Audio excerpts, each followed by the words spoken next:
ألم يأن للذين آمنوا أن تخشع قلوبهم لذكر الله. Assalamu alaikum everyone, what's going on? Hope you guys are doing well. Allah didn't create the heavens and the earth in vain. But everything was created for a reason and everything serves a purpose. Allah tells us in the Quran, وما خلقت الجن والإنس إلا ليعبدون. we were created to know Allah, to love Allah, to submit to Him, to worship Him alone without any partners, to ask Him for every need of ours. But how many people understand their purpose in life? How many people are acting in accordance to their purpose? When Shaitan deceived Adam alayhi salam and made him eat from the forbidden tree, and then Allah sent them down, He sent them down as enemies to one another. And the relationship that we have with Shaitan is that of enmity. The Shaitan does not want anything except bad for us. That's what he's after. He wants to deceive us. He wants us to fail. He wants us to be with him in the hellfire. But when Allah sent them down, He did not leave them without guidance. He told them that He was going to send guidance to them. قُلْنَا اهْبِطُوا مِنْهَا جَمِيعًا فَإِمَّا يَأْتِيَنَّكُم مِّنِّي هُدًى فَمَن تَبِعَ هُدَايَ فَلَا خَوْفٌ عَلَيْهِمْ وَلَا هُمْ يَحْزَنُونَ. So Allah told us that He is going to send guidance to us. And this guidance is in the form of prophets and books that tell us who Allah is and remind us about our purpose and how to live it. And for us, our prophet is Muhammad sallallahu alaihi wasallam, the last and final messenger.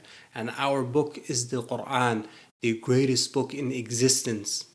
Ibn Mas'ud said that the Quran is the rope of Allah, the clear light, the beneficial cure. It is protection for the one who holds on to it, and in it lies success for the one who follows it.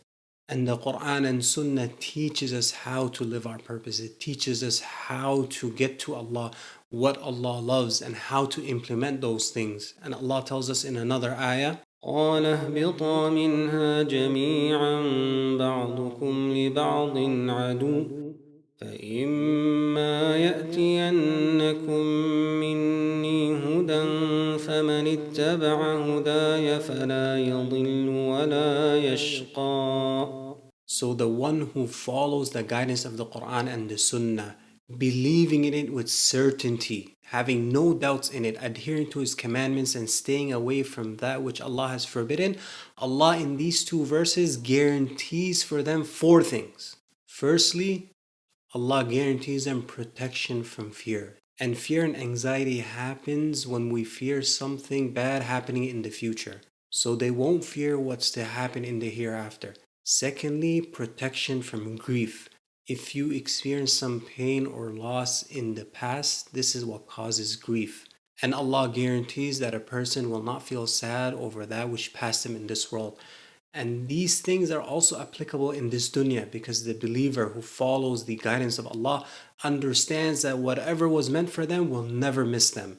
And whatever missed them was never meant for them in the first place. So whatever is to come, they accept it and they know that this is for Allah and they're excited about it. And whatever passes them, they don't feel sad over it, because they know with certainty that was never meant for them. If they tried to do everything in their power that they could, that would not have come to them. Thirdly, it protects them from misguidance. Following the Quran is the path to guidance.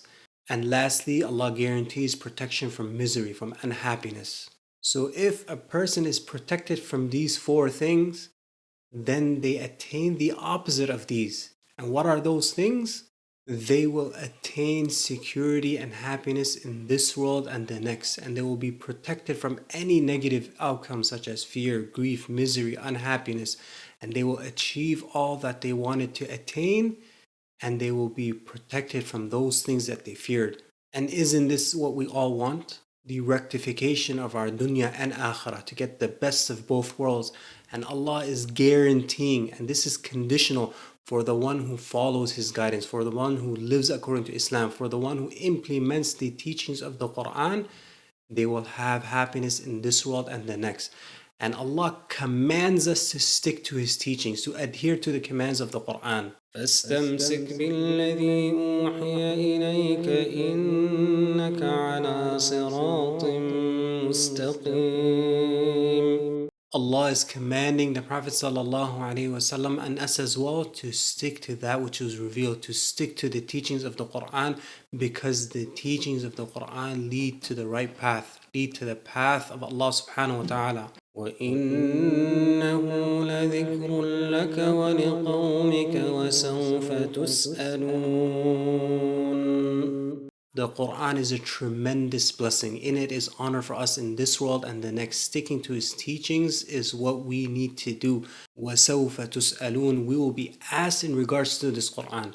Did we learn it? Did we understand it? Did we implement it? Were we grateful for it? Did we benefit from it? How are we going to respond? Because the Quran is either proof for us or it's proof against us. And the choice is ours. Until next time, Assalamu alaikum wa rahmatullahi wa barakatuhu. إن الله لا يغير ما بقوم حتى يغيروا ما بأنفسهم.